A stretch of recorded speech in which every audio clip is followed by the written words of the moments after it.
One of the reasons why I love card magic so much is because it packs small and it plays big.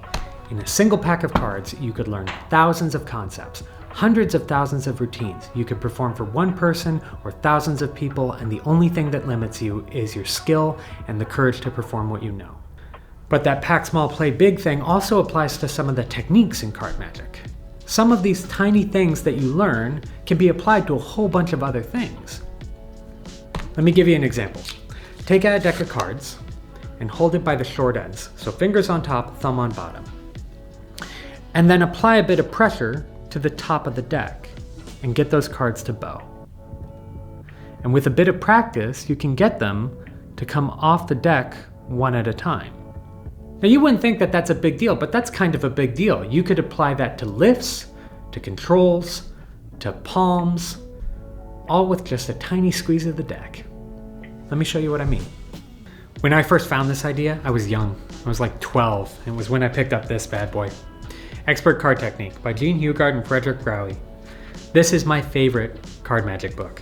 It's like 15 bucks, you can find it anywhere, and it doesn't age. It's like a damn vampire. Now, Gene Hugard wasn't born Gene Hugard. He was born John Boyce in Australia in the late 19th century. He moved to the US in like 1915 to perform on vaudeville, the Hollywood of its era. And he was East Coast. Frederick Browey, on the other hand, was a California native, and he was born a lot later. He was born in Alameda, California, up in the Bay Area, about 400 miles that way. And that's where he stayed. So in the late 1930s, when these two decided to write this book, they had to do it via correspondence. It's big. It's like 450 pages, 6 sections, 35 chapters. Imagine trying to do that by letter. Rumor has it was originally written to show how card magic had evolved since the publication of Expert at the Card Table, and it does a pretty damn good job of it. But what we're talking about is smack dab in the beginning on page 4. This will get advanced in a hurry, but we'll start at the beginning.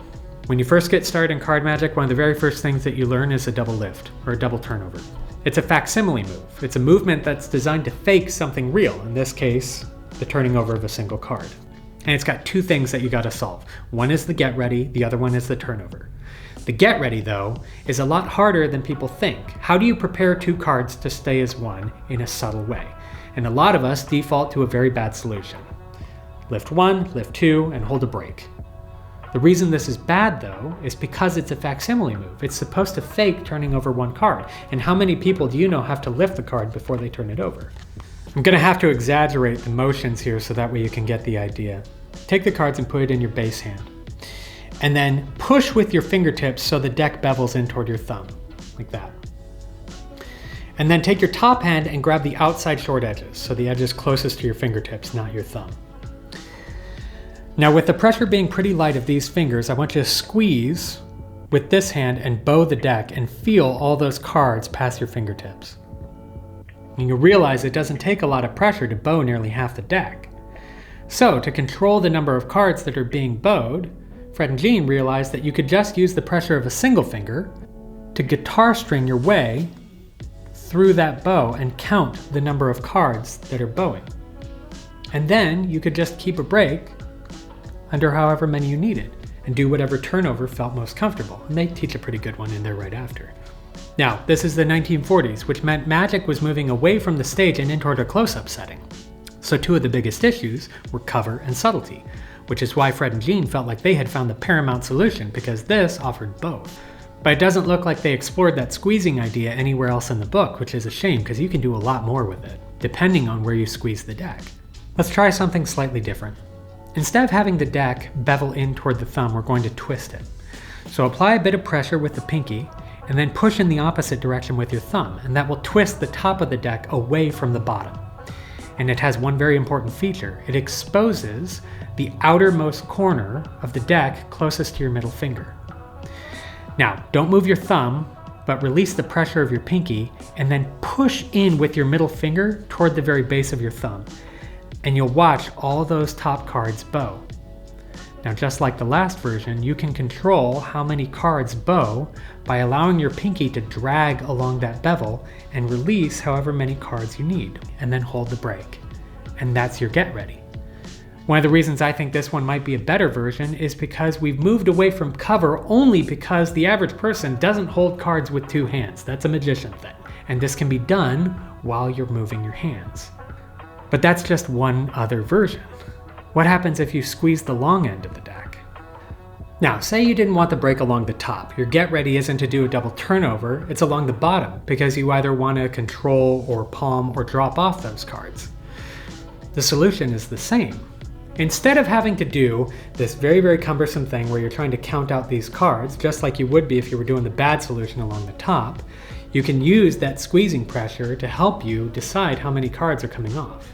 You take your thumb and your pinky and you put them along the bottom long ends. These other two fingers can just rest along the side, and the first finger puts upward pressure along the front of the deck.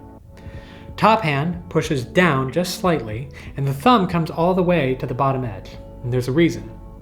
If you squeeze with this thumb toward this pinky, you can bow the deck with not that much pressure.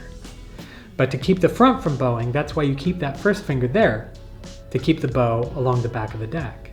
Now you're pushing down with your first finger, but this thumb is just guitar stringing its way through however many cards you need until you have your break. And then it holds the break with the thumb. And it doesn't take that much to transfer that break to here. And now I've got it with the pinky. This is a fun control. Once you've got that break, if you want to keep the bottom even while you're doing a cut, all you would do is an undercut, where you take the bottom half and swing it up, but before you set it down, you peel with your pinky and allow those cards to rest along the bottom again. Sort of a subtle way to do that.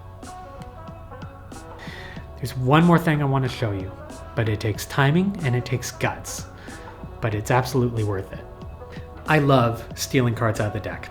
I don't know why, by hook or by crook. I don't care if it's a palm or a lap, I just like to steal cards out of the deck. I must have been a thief in another life because it's a lot of fun. And one of the most intriguing ways to do it is called the gambler's cop.